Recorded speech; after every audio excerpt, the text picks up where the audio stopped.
Hello and welcome to this week's live event. My name is Ailsa Keppie and I'm curator of this group, Women Healing from Emotional Abuse with Power, Passion, and Pleasure. And this week we're talking about kind of a more in-depth topic of how trauma can actually lead us into a place of isolation. It can lead us many places, but one of the places we may find ourselves at certain points in the healing journey is feeling a sense of isolation. And I was drawn to talk about this because, um, trauma is everywhere in the news and the media today, and trauma from emotional abuse, relationship abuse, can be one of the most devastating types of trauma because it's constantly ongoing. And so, most of us have experienced trauma and have symptoms of even post traumatic stress syndrome, these kinds of things that come about from long-term chronic stress and trauma. And this can, act on our psyches and on our spirits as isolating. And it can bring up all our fears of abandonment and fears of isolation, fear of being alone. A lot of this stuff can come up. And what I like to help my clients get to eventually is a place that, you might call it connection, or the love connection between us as human beings, or maybe between us as beings, if in a wider sense in the world. Eros is another word for that kind of life force connection. If we don't have that at all between human beings and between us and the earth, between us and other beings, we're really there's really no life at all, really. So that journey back to finding connection is one of the most important journeys that we can take. And going from a place of trauma and isolation to a place of connection and love, um, is a beautiful start and end point. And then we just need to fill in the bridge. What are the steps that get us there? And like I said, I've kind of worked on this. If you haven't watched my 5-step webinar on this, the way that this works, please do check it out. It's on ailsakeppie.com. You can sign up for my webinar there and watch that whole thing. But today we're just going to talk about, that kind of feeling of disconnect that often happens when we've been traumatized. It's almost like we're walking in another world. And so there's a number of different ways that isolation comes up when we go through a traumatic situation or abuse. And fear of abandonment can be a beginning point for many people. That fear of abandonment often keeps us locked into an abusive relationship way longer than we ideally should stay there. We have this fear of being alone. It's very common in adult children of alcoholics, adult children of addicts of any kind. So, if you started off, if some of you who have talked to me on the breakthrough calls that I offer, if you started off with a family situation of your parents not being available for whatever reason and never being sure if they were there or not, it sets up a somatic response, like a body response of, are you going to be there or are you going to run away? And we can have this real sense of desperation about hanging on to a connection. And we'll hang on to any connection. And sometimes it's an abusive connection. We'll even instigate a fight just to get a response because it's like, are you there? Are you there? Kind of thing. And so this is very common with, if you've grown up with this kind of background. And again, we're not blaming our parents. We're not just sitting here going, oh, I grew up with this horrible background, therefore I'm doomed forever. That's not the entire truth. We can actually use this and move through it. Like I said, like I explained, there's this bridge of moving from isolation to connection that is part of life that we're all going through. So not to lose hope about that, but that fear of abandonment is often underlying why we ended up in an abusive relationship in the first place. And so we hang on for dear life to this, and we sometimes have um, an interesting idea of what connection is. This is one thing that I notice with a lot of my clients is when we get to the stage that we're like, well, what does a good relationship actually look like? What is a connection? What does love feel like? What does it feel like when someone actually loves and cares and respects you? What does that feel like in your body? And many of us have, didn't have an experience of that. So we have nothing to go by. So we're creating, things in our mind.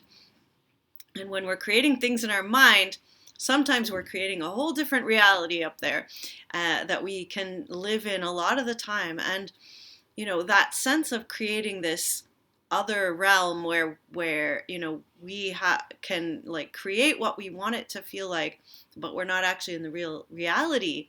It actually takes us away from being vulnerable and open to actual intimacy. So again, we can be in that place of isolation even before we got into an abusive relationship sometimes. So that's one of the things, and that kind of can lead us to looking for love in all the wrong places as well. And there's actually a really interesting quote from a woman that had a destructive affair with F. Scott Fitzgerald, who was an author, Irish, I think. My English literature might be off, but an author, and she wrote this quote, which I thought was really interesting. I looked into his face, searching it, trying to find its mystery, its wonder for me, and I said almost prayerfully, if only I could walk into your eyes and close the lids behind me and leave all the world outside. And I think that's that mystery of searching for completion through a love relationship, thinking that we're not enough by ourselves, that if we just find the right partner, we will somehow be enough. Again, it's dealing with this, are we enough as our own being, and what are we bringing to a relationship? And that sense of isolation and looking for someone else to make us feel whole can also be in the mix of leading us not just out of, we might have got out of one relationship, and I speak to so many women that just jump right into another abusive relationship because we haven't dealt with that sense of isolation, that sense of needing wholeness and completion through somebody else. So, this again is another reason that, we tend to feel, abandonment and isolation. So we have to come to a sense that being alone is okay. And, that can take time. It takes as long as it takes. Because, after the inevitable abandonment, most survivors do end up feeling that kind of emptiness that cannot even be described as depression. It's like your spirit has completely gone away. So yeah, you might feel numb to everything around you, to everyone. Things that once made you happy, you just kind of feel about. They leave you cold.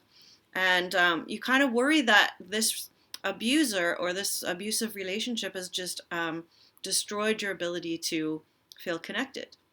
And so we come to this place of loneliness and isolation. And how do we get through this?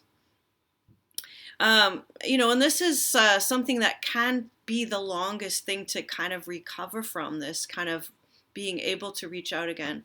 Actually, one lady that I'm working with right at the moment through my 8-week program, I would say she went through this stage for a number of years before she was ready to really be connected, to approach being connected with the world again. And often that sense of connection starts with a great therapist or coach or somebody that you can work with, that you start building a trusting connection with, and that can start the journey.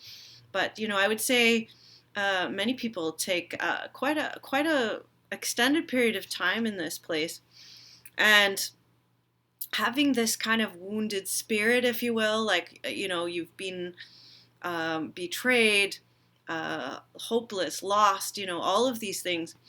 Um, this will ultimately be, I would say with 100% certainty, this can ultimately be your wisdom in the world. Your wisdom and your compassion can absolutely come from this place. However, it requires having a way to bridge these two places, like I said, and to come back to life. And so, if you can allow yourself to grieve, and I think we've done some videos, a couple of them at least, in here on grief. If you want to go and search those, search grief in the videos in the group. But grieving, the process of grieving, the process of learning to be okay with yourself, can take a while, and you need to watch yourself in this time. There's a few things you definitely want to watch for. If you start drinking, this is going to extend the time that you're going to stay stuck in this period of loneliness. If you start doing drugs, if you start, if you have anxiety, if you don't get out there and seek help when you feel like you're in this space of loneliness, finding someone that you resonate with to work with, to hold your hand and walk through this path with you. This is what I offer. This is what there's many people out there that offer, but finding someone that you resonate with that has walked this path, that will be there for you, and that can take you through this, is really important. And watching that you continue to function, but allow yourself time to grieve also is really important. And behind that grieving of past losses, there is probably a fear of being alone, like we talked about at the beginning. And it's essential to build this relationship with yourself. So this time of grieving, this time of being alone, is actually part of the process. So it's a time of sitting with your own self. I see this actually really strongly with one of my kids at the moment. They're early 20s, and they're finding that any time that she's not super busy and working and numbing out by being really busy, she has to deal with herself and her own feelings, and that brings up all of her stuff. And so this is kind of what we can be afraid of too, and we don't want to be on our own because we don't want to feel. And so, going from the numbing out phase to the feeling sad and being able to feel grief, that's a huge leap there already forward. Being able to feel sad means you can feel. Once you can feel, you can start feeling good again also. And this is exactly why I work with the body and I work with the feelings, like sensation feelings, and working with the body helps you to move more quickly through this stage than it might take if you didn't work on the feeling side of things. And so, yeah, that ability to be with yourself. I know my therapist back in the day, she was actually an ex-nun, interestingly enough. And it was, she said to me, she's like, I actually enjoy being alone. I enjoy my alone time. I like being with myself. And I remember, it's sticking in my head like, I haven't quite got there. I'm afraid of being alone, or I don't really like it. So now I would say that the same thing to you and pass it on. She was a very wise woman. She's since passed away, but she, that ability that she'd cultivated with the spiritual connection too, of being able to sit with yourself and learning to feel, was really important in that, making that bridge again from, walking that, isolation, and then actually coming back to intimacy. And really, I think what we're craving right from the get-go, what most of us are craving, all of us maybe, is intimacy. We want to feel seen, we want to feel heard, we want to feel loved, we want to feel touched, we want to feel that we are connected. And Dr. Gabor Mate, if you haven't watched some of his stuff, he is talking about addictions and as being related to this idea of disconnect also. And I would say that many addicts have been through trauma, so the idea that having had trauma of whatever type, many of you have had single traumatic events and also overwhelming long-term small traumas, and that it just keeps you disconnected from your own spirit and from really getting to know yourself. So it can really lead to this isolation, and you know hearing that, joining this group, being in a group of people that can understand that is a really great start.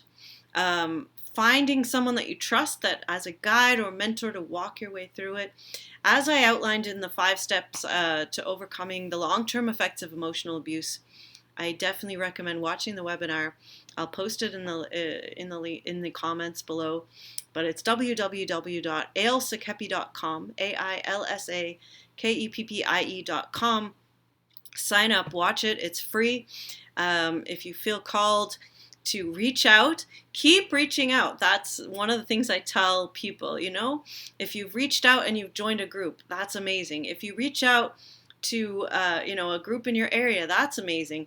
If you reach out to a mentor, coach, or therapist, that's even the next step. And if you can keep reaching out to broaden your social network again, you can begin to build these relationships again and build connection, and actually bring that wisdom and that discernment that you've gained from having this experience of abuse and trauma. And now you're much more aware of people and who they are, and you can bring that awareness to your further relationships and actually cultivate healthier relationships.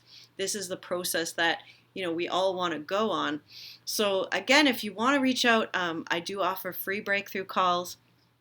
ailsakeppie.com/apply will take you directly to my booking. Book a call. I have a few spots available every week. I'd be more than happy to spend an hour with you. No obligation. We'll talk about your particular journey. How are you feeling isolated and trapped? And how do we get you to this place of connection? And I'd be more than happy to spend some time with you. That's a great resource. Reach out. I'm here.